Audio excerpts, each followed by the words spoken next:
Hi, Rush fans. This is Brendan, and welcome to episode 33 of Rush Roundtable.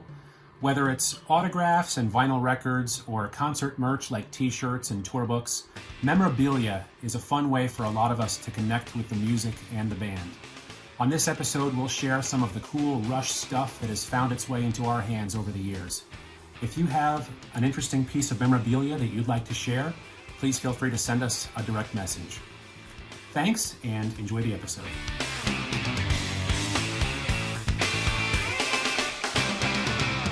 All right, everyone. So the first thing that we're going to do is give you a song that we are currently hooked on at this time. If we're not hooked on a specific song, then we'll just shout out a deeper track. So we'll start with Kate. I was listening to my Rush Shuffle, as I do pretty much every day, and Between the Wheels came on, and I hadn't listened to it in a while, and I was like, man, this song's fantastic. Like, it's heavy, it's dark, like, it's like kind of haunting. It's a perfect closing track, which we have an episode about.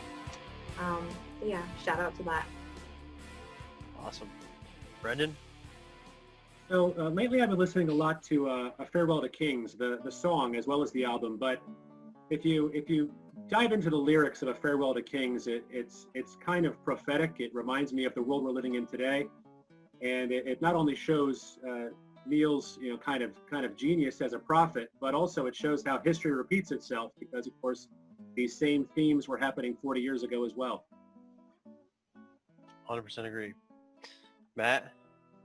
Well, I've been kind of on, when I'm listening to Rush lately, I've been kind of on like a later period sort of kick, and I've been listening to a lot of Snakes and Arrows, a lot of Clockwork Angels. I just want to give a shout out to Armor and Sword. I think it's my favorite song on Snakes and Arrows, and I think it's a very underrated record. All right, so I'm going to go to A Farewell to Kings too. But Magical. Magical, is that how you say it? Madrigal? I think it's Magical. Magical, yeah. Yeah, 2-minute song. It's just been playing in my head over and over and over today for whatever reason. That keyboard. Yeah, so I listened to it when I drove to the gas station today, which is about a 2-minute drive. So it was perfect. Yeah. All right, so on today's episode, we're going to talk about memorabilia. Unfortunately, we had 2 people drop on us, so we originally were going to have 6 people to show you even more memorabilia. But we have just the 4 of us, so we're going to make the best of it. The show must go on, and we'll start with Kate to go through some of her stuff that she wants to show off. To keep it simple and short, I chose 3 items I'm going to talk about.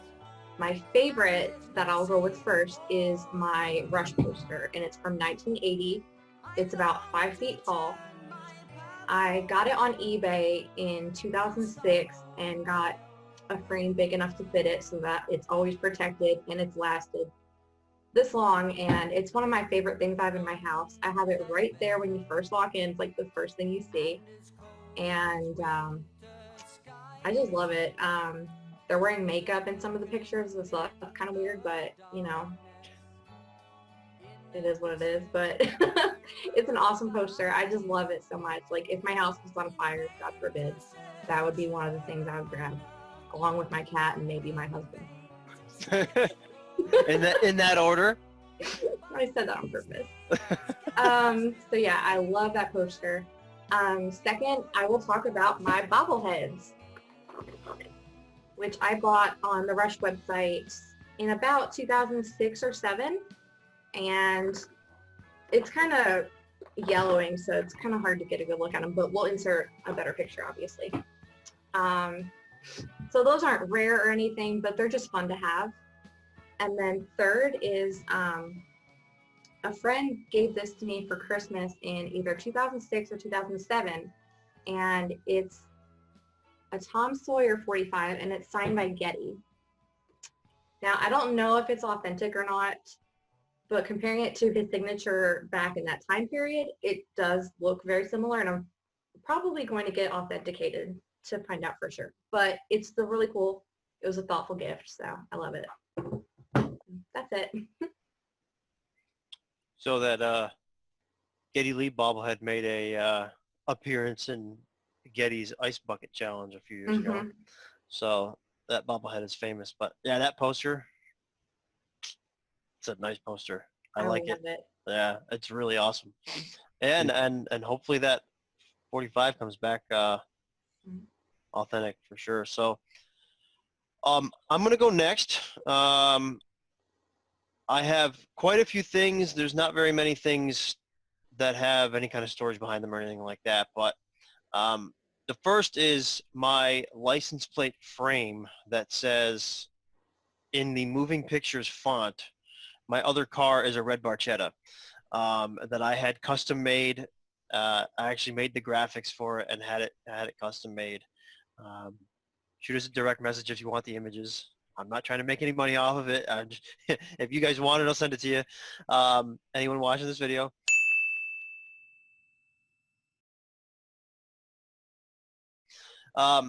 Next is everything that I have next is in my man cave in my basement, in my house. And I have a few Rush things in the main room of my man cave, but basically as you open I wanted the stairwell to my man cave to be all Rush. I wanted it to literally be like the Hall of Fame, right?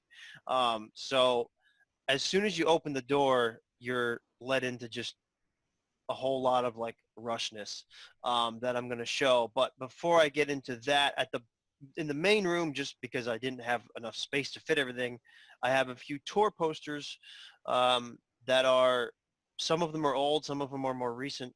I believe the older ones are reprints. One's from 1977, one is from 1980 Permanent Waves, and the other one is from Roll the Bones. But they're just what the tour posters would have looked like back then. Again, I believe they're reprints. I don't think they're originals, but they're just pretty cool to have. Then I have in the main room, I have two tour posters, one for the Time Machine tour and one for the Clockwork Angels tour with my tickets from the two gigs that I had bought the posters at. And then, so as soon as you open the door to hit my basement to start my Hall of Fame here, you look directly to the left and you see a Rush, the debut album, A Sign. That's basically looks like the debut album. You look to your right and there is I've kind of reorganized it a little bit just this past weekend before we recorded this, but there is a small image of Alex and Getty with their double necks that is up the top of the stairs. Next to that is a blue 2112 vinyl that was purchased from Rush Backstage that I put into this really cool frame. I know some people say play your music, don't frame your music. Well, I have one that I play and one that I frame. So, so that's that. And then next is probably two of my most prized possessions. And one actually just came on a couple days ago. I have the Power Windows platinum framed vinyl, as well as the one that just came a couple days ago, the Signals platinum framed vinyl. Two of my favorite albums. They're side by side, and that's literally as soon as you open the door, that's straight ahead. So they're pretty cool pieces that kind of highlight each other. Again, I freaking love those two things. Next, I have a photo that I actually made myself of some pics that I bought from the Backstage store. Some Rush themed pics, as well as 5 images from 5 of the shows that I went to. I kind of made just a collage of that stuff, which is pretty cool. I have a Vapor Trails. It's basically the Vapor Trails album, but it has the guys, the boys' faces in it. It's actually a Fantunes original, so shout out to Fantunes. I have that framed and on the stairway going down. At the bottom, as soon as you hit the bottom of the stairs or the landing, you'll see 3 posters. And I just ordered a Permanent Waves poster that's going to go next year. I'm going to have 4 soon. But you'll see my 2112 poster.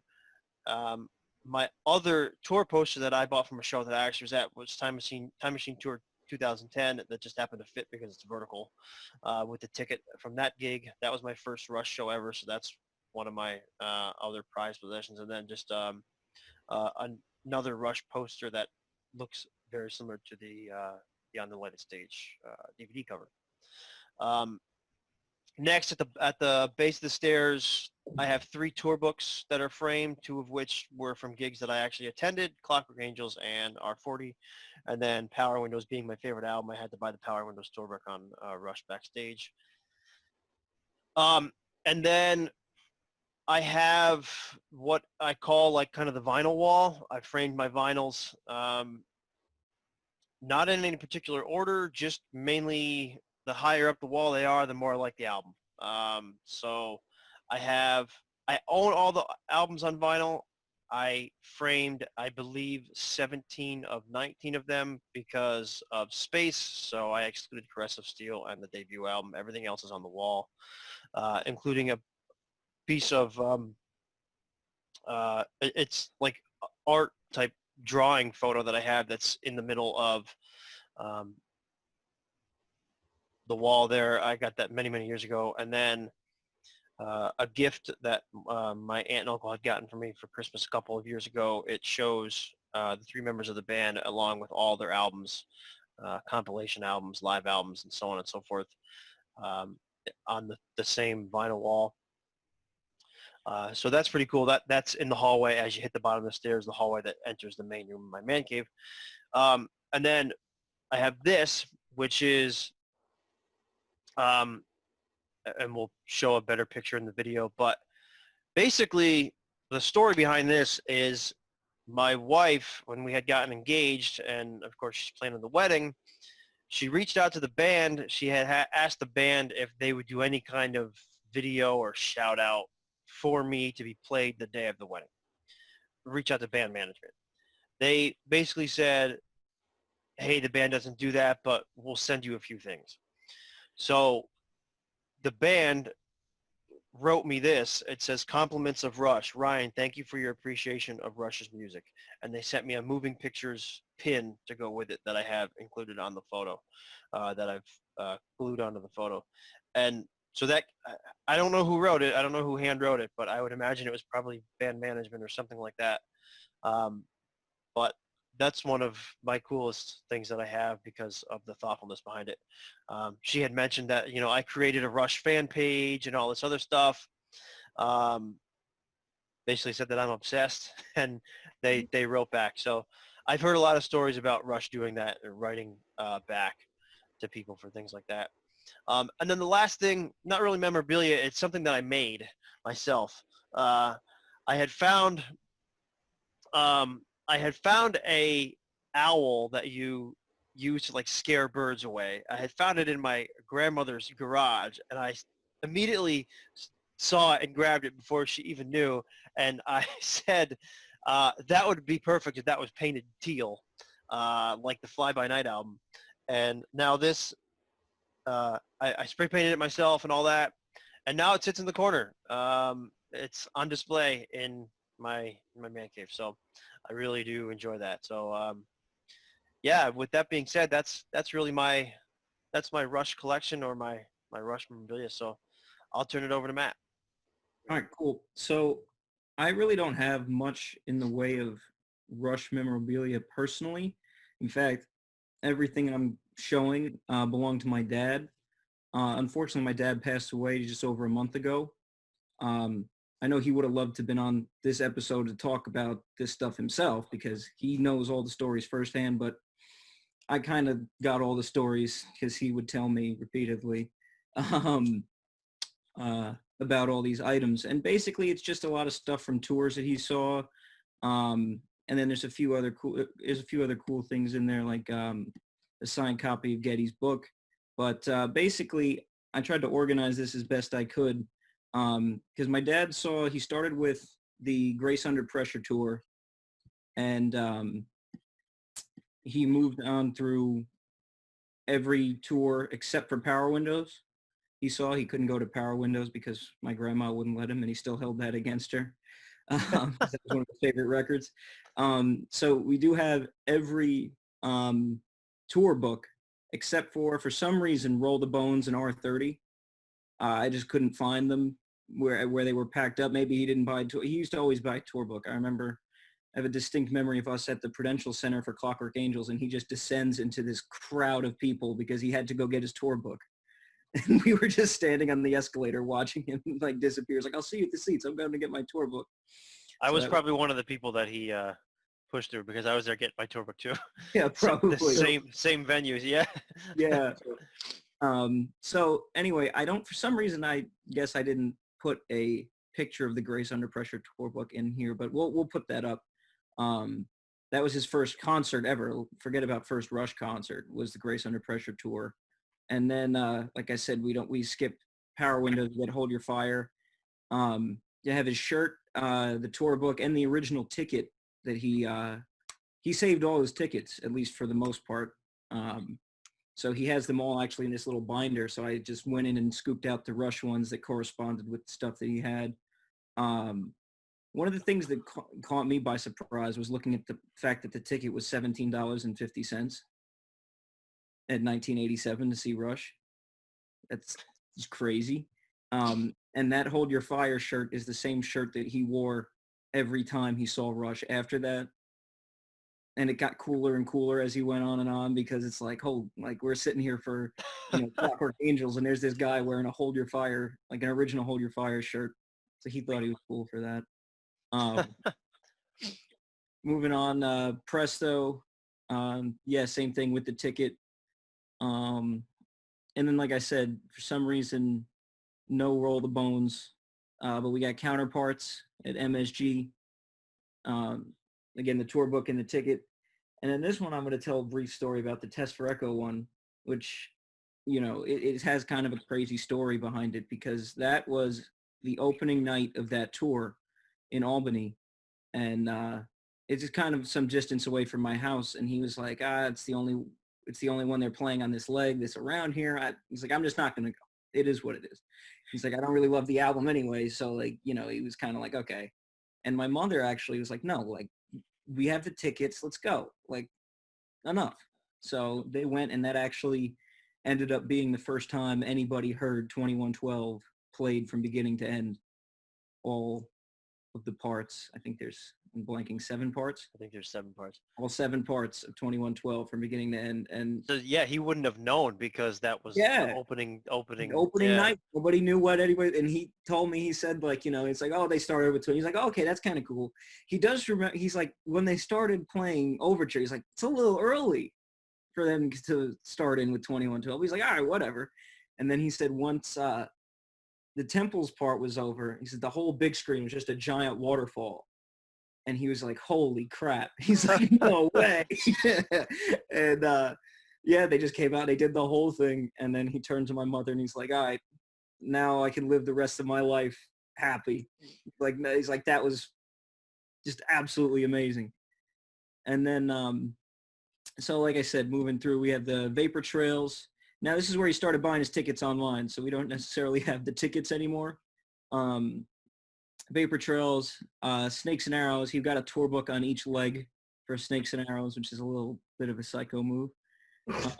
As well as the shirt. That's your classic Rush fan, though, man. I would have done the same thing. I should have done the same thing. I didn't, but. And the Time Machine one, which I think is pretty cool because, unlike the live album cover, which has 2011 on the little ticker, that one's from 2010 technically, so it's a little bit different than the album cover. The same one that, Ryan, you have from Clockwork, and the same one that you have from R40. Yep. And then the last one is the signed copy of the Big Beautiful Book of Bass by Geddy Lee. And my brother and I actually got that for him as a Christmas gift for the year it came out. And he was a bass player for his whole, from the time he saw the Grace Under Pressure show, he's like, holy crap, I'm going to go buy a bass. And, so he always had a love for that. So, and he loved Rush. So we're like, this is absolutely ridiculous. Geddy's going to be in this bookstore 25 minutes from us. Let's do it. So we got that for him. And, he never wanted to meet them in that sense. He would never pay for the meet and greet. He would pay a lot of money to get a really good seat, but he would never go for the meet and greet or anything like that. Cause he's like, they're human. They could have a bad day. And, I just want to keep them on the pedestal that they're on. But I'm like, there's no way we can, pass up giving him this opportunity to meet his hero. So, and I always he told me he was nervous. Like he didn't normally get nervous meeting celebrities. He was like, I was decidedly nervous. My hand was shaking, and he shook his hand. And I said, so I said, what did you talk about with him? And this was totally my dad. I'm like, he wouldn't like. He's like, Getty wouldn't want to talk about bass or music or anything. So he just told him, he's like, when's the baseball book gonna come out? Because my dad's a huge baseball fan. And he's like, Getty just kind of like stepped back from the book for a minute. He goes, that's a really good idea, man. I like that. So he was like, cool. So he's like, I gave him a little bit of a break from people's, how many people, oh, I love Tom Sawyer. I love that. Like, which is fine. But, he's like, he doesn't want to talk about music with me. And I was like, all right. Getty has like a massive collection of signed baseballs in his house. I know. My dad is a baseball fan. I mean, it was Rush and baseball. So I mean, and he played bass, and so he literally, I think, tried to be Getty. What about baseball? Baseball, like baseball, huh? Take the yeah.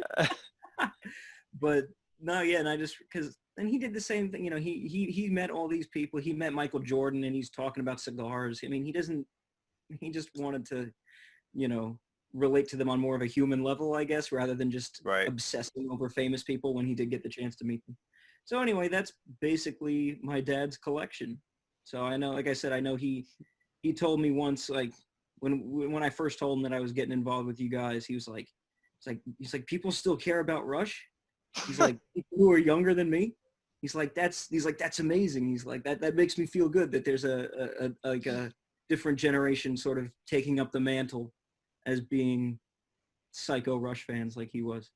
Yeah. So that's basically all I have. Basically. Okay, enough with the bass puns. All right. Brendan, take it away, my friend. Yeah, those are great stories. So speaking of autographs and framing your music and license plates, I have a few things that I'd love to share. So first and foremost, not really a piece of memorabilia, but my license plate. And Ryan, I'm totally reaching out to you for the artwork for that license plate frame. But so I'm a New Jersey resident. I think like a couple of you are, and that's my license plate. That's amazing. So we'll, I guess, flash up a picture of my actual car, but I've got a couple of extra copies of the license plate around the house. And I've made friends. I've started conversations. I've had notes put under my windshield wipers from Rush fans, like, hey, I've seen him 50 times. Here's my email address. Let's talk. I had a guy follow me into a parking garage to introduce himself. And so it's been a great way to just meet and interact with Rush fans over the years. And then as far as memorabilia is concerned, so I also had the opportunity to get my book of bass signed in late 2018. It was one of the earlier sort of legs on the Big Book of Bass signing tour. And I'm glad that your dad's experience was positive there. With me, it was very much like, in and out. Put your phone down. Let's get through this. There was big security guys rushing people through. There was no fist bumps, no interactions. It was get your book signed. And it was great to see Getty. And I get it. There was a lot of people there. But what I'd like to do is just rewind 20 years to late 2000. And some of you, again, who are in the New Jersey area, were at this event or heard about it or read it on the Rush forum or something like that. But when My Favorite Headache came out in late 2000, Getty did a signing at the CD World in Edison, New Jersey at the Menlo Park Mall. And my buddies and I got there early, waited in a long line. And, this was pre-camera phones. This was pre-social media. It was a more laid-back atmosphere. So Getty signed My Favorite Headache for me, but he was also signing other things that day. If you brought something else, he would sign that for me. So, and I've shown this on a previous roundtable, but he signed my copy of Hemispheres, which I did frame, and he personalized it to me. And got a chance to shake his hand and just to say, hey, thank you. And of course and he said, he said, yeah, thank you. And I was thanking him, of course, for the autographs. I was thanking him for the music and the memories as well. But also, remember, this was late 2000. It was a couple of years after Selena and Jackie had passed away. It was still a couple of months before they got back into the studio to record Vapor Trails. I had been lucky enough by then to have seen them a few times live. But when I, shook Geddy's hand and said thank you and got the autographs, I really didn't know if I was thanking him for the entirety of Rush's career. Right. And so it was definitely a fanboy sort of man crush moment for me, and a great interaction opportunity to get a couple of great autographs that I certainly cherish to this very day, and got a few other little things around that I'll save for a future roundtable perhaps, but I appreciate the opportunity to share those. That's awesome. Yeah. I might have to I've tried everything like possible for license plate for vanity plates in the state of New York, and I cannot find anything that isn't already taken, I guess. So yeah. I got lucky. I know the guy who has the YYZ plate. We've corresponded like on Reddit a few times. There's a couple of great plates out there. I just got lucky, and what I love about the Lurks plate is it doesn't scream instantly Rush fan to non-Rush fans. You have to sort of be in. It's like a code word. You have to kind of be in on the joke. Right. So I've had a couple of people say like, "Wait, that plate is that what I think it is?" And again, it's been the start of a few friendships. Might have to copy it, or at least try. I'm sure that'll be taken too in New York, but everything is. I'll have to come up with something unique. Throw some ideas in the comments, people, because I need something. My wife's got a vanity plate that's, of course, not Rush related, but so I'll have to get it on the fun. But yeah, some really cool things. I love all the signed stuff. I don't have any signed Rush stuff. I sit in the dark because if you would ever see what's behind me, you'd probably go insane. There's signed stuff up the ass in the background, but nothing Rush related.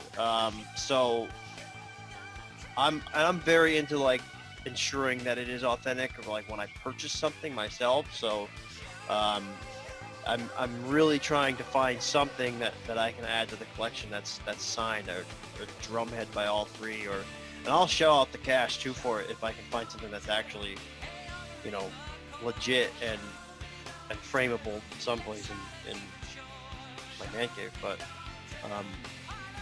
to everyone watching, if you have anything really cool that you want to share, anything specific you want to share, and if there's a story behind it, let us know, and of course we'll share it on the page and post your story along with it.